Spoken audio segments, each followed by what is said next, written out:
the coronavirus, a PR disaster for China, or a propaganda victory?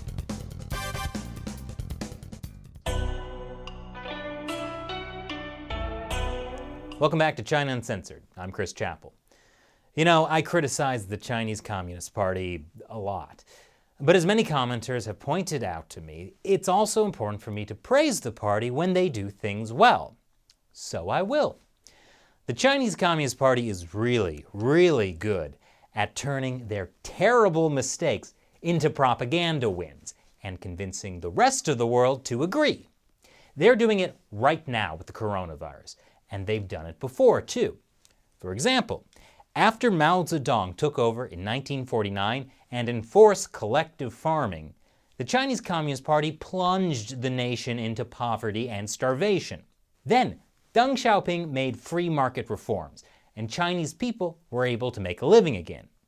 But the Chinese Communist Party spun it as if they lifted people out of poverty, even though it was actually Chinese people themselves who worked their way out of poverty once the party backed off a bit with those communist economic policies. Here's how Chinese state-run media covers it. China lifted millions of people out of poverty. The Communist Party has gotten respected global institutions like the World Bank to carry that same line. Then Chinese state-run media repeat their propaganda, this time citing the World Bank to make it sound legit. Then Western media pick up the story too, because the World Bank said it. So all the credit for lifting people out of poverty goes to China, i.e. the Chinese Communist Party.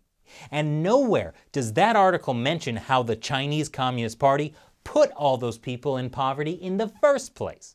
It's like you throw someone overboard, watch them struggle to swim, and then eventually you throw them a rope and watch them claw their way back to the boat.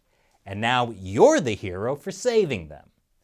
The Chinese Communist Party has repeated the same playbook over and over, like with faking GDP growth and covering up their shady organ transplant business, or how they're putting Uyghurs in concentration camps. And now we're seeing that same propaganda machine at work with the deadly coronavirus disease. It's only been a few months, and the virus is spreading globally. And we're seeing headlines like this in Western media. The first signs are emerging that China's coronavirus containment could be working. And can China's COVID-19 strategy work elsewhere? Yes, says the Wall Street Journal. Drastic measures similar to those deployed by China and imposed in parts of Italy to contain the epidemic are now overdue elsewhere. So let's back up and look at how the Communist Party went from massively screwing up the initial response to the outbreak to convincing the world that they did everything right all along. Starting with Step 1, a massive cover-up. As of now, the first case of the coronavirus disease, COVID-19, can be traced back to November 17, 2019. By the final day of 2019, the number of confirmed cases had risen to 266. But the Chinese Communist Party responded not by implementing health measures, but by covering up what was happening. They detained people who talked about it online. They arrested the first doctors who reported on it. As an important political meeting took place in Wuhan, officials spent 2 weeks saying there were no new cases of infection, no firm evidence of human transmission, and no infection of medical workers. Those were all lies. In fact, the coronavirus was already spreading outside China. By mid-January, there were so many cases that the Chinese Communist Party realized they couldn't continue to cover it up. It was time for Step 2, a declaration of war. What cover-up? We're fighting a war against the coronavirus. Communist Party leader Xi Jinping came out and said China will resolutely curb the outbreak of the virus. That's right about when the number of reported cases of coronavirus tripled. The coronavirus wasn't actually spreading faster, it just got politically riskier for local officials to cover it up. especially after central authorities announced that lower-ranking officials who covered up the spread of the virus would be nailed on the pillar of shame for eternity. Then the Communist Party pivoted to step 3, ruthless authoritarianism. By the end of January, China was reporting almost 12,000 cases of infection and 259 deaths, and those were just the official statistics, so the real numbers were probably much higher. Authorities put an entire province of 58 million people under lockdown and restricted the movements of more than half the country in one way or another. On the ground, local authorities rounded up infected people and put them into mass quarantine centers, even though the conditions were not the most sanitary. When people were caught outside without face masks, police savagely beat them again and again. Or in some cases, authorities even welded sick people into their apartments. And they made sure to censor negative news about the coronavirus outbreak, including disappearing citizen journalists into indefinite quarantines. Did it work? Well, I'll tell you what didn't work. The people of China. They were told not to go back to work, and China's manufacturing hit a record low. But soon, the Chinese Communist Party saw this as a huge problem, because their political legitimacy is based on delivering continuous economic growth. Clearly, it was time for step 4, announcing they've won.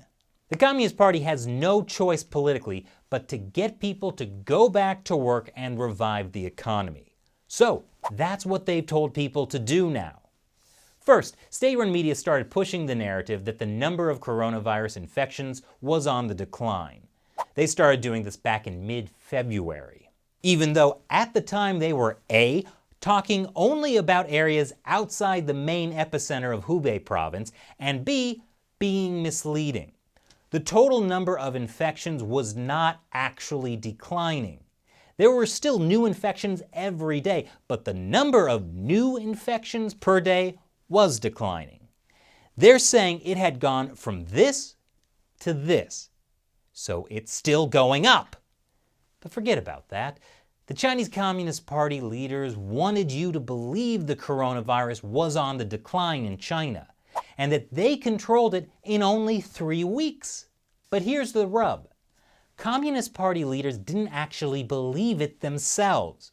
If they did, they wouldn't have canceled their own hugely important political meeting in March. So yes, Chinese leaders were putting a good face on things. And that's why, while they were implementing ruthless authoritarianism and announcing they'd won, they were also, step 5, co-opting respected global institutions. Institutions like the World Health Organization, or WHO.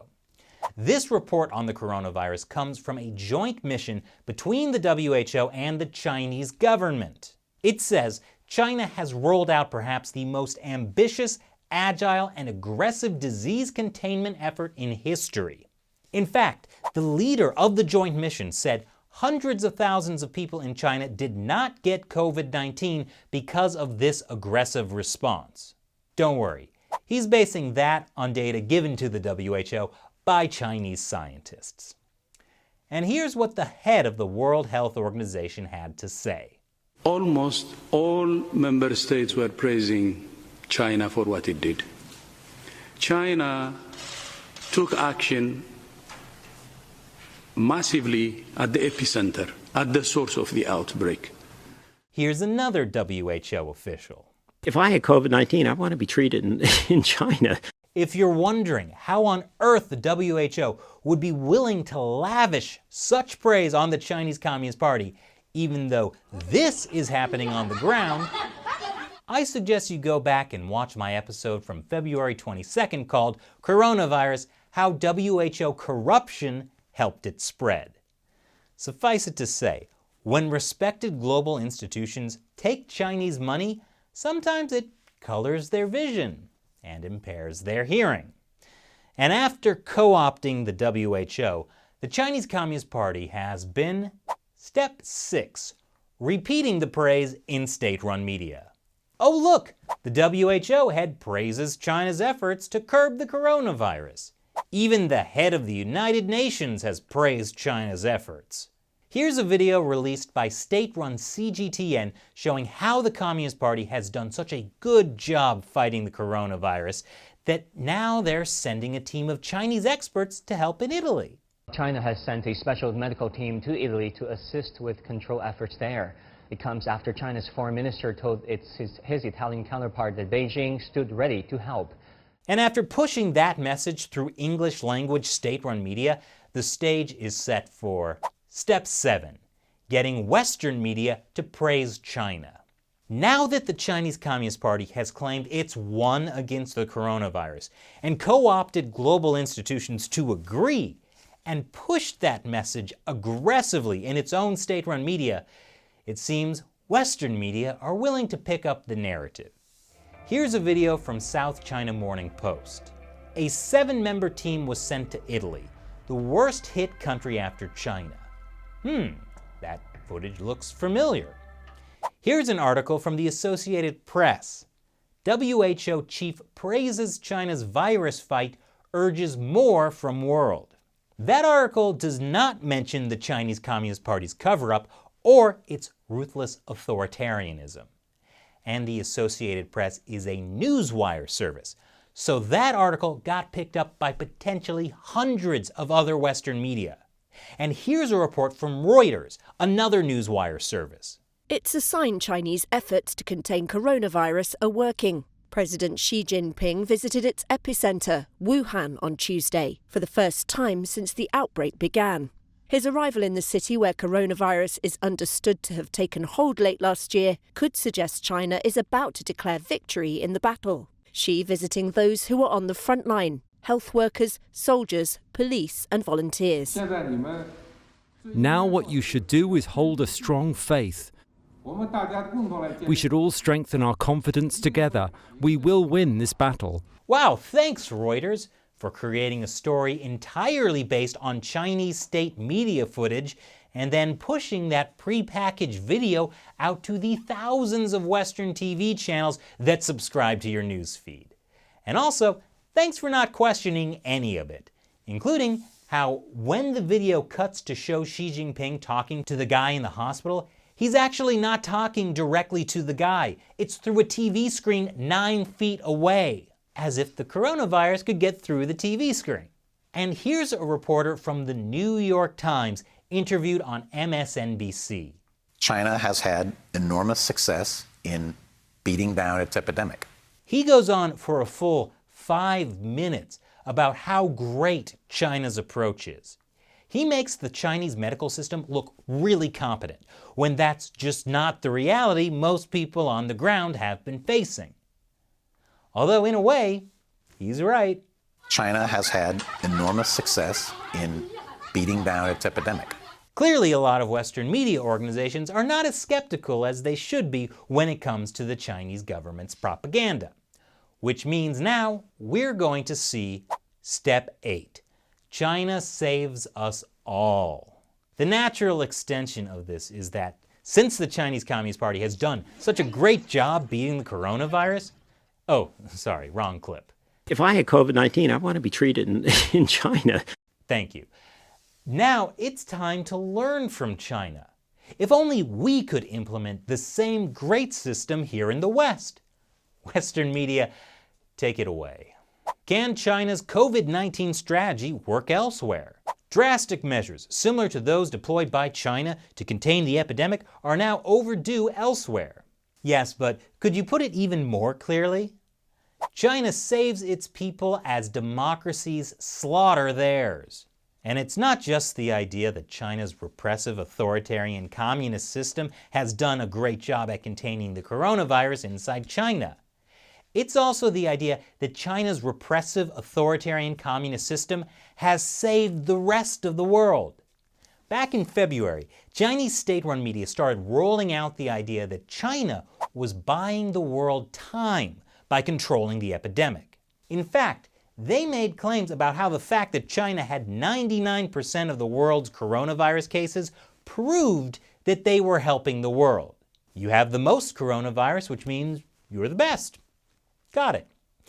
Of course, as the coronavirus continued to spread around the world, the Communist Party couldn't claim that they had successfully contained it in China anymore. But the idea that their massive lockdown bought the rest of the world time, well, that took hold, like in this New York Times headline. And that's how the Communist Party has taken what should have been a devastating PR disaster and turned it into a propaganda win. I really gotta tip my hat to them. They're truly the best. And now that we're busy trying to drag ourselves out of the water, we've totally forgotten who threw us overboard in the first place. But there are still some pesky Western media that haven't forgotten. And they're blaming China, which is why the Communist Party's propaganda machine has created a new spin by tapping into a hot-button issue Western media organizations love to report on: racism. That's something I'll be talking about in our next episode. For now, be sure to share this episode so your friends and family know the truth. Don't let the Chinese Communist Party's propaganda win the day. Thanks for watching China Uncensored. Once again, I'm Chris Chappell. See you next time.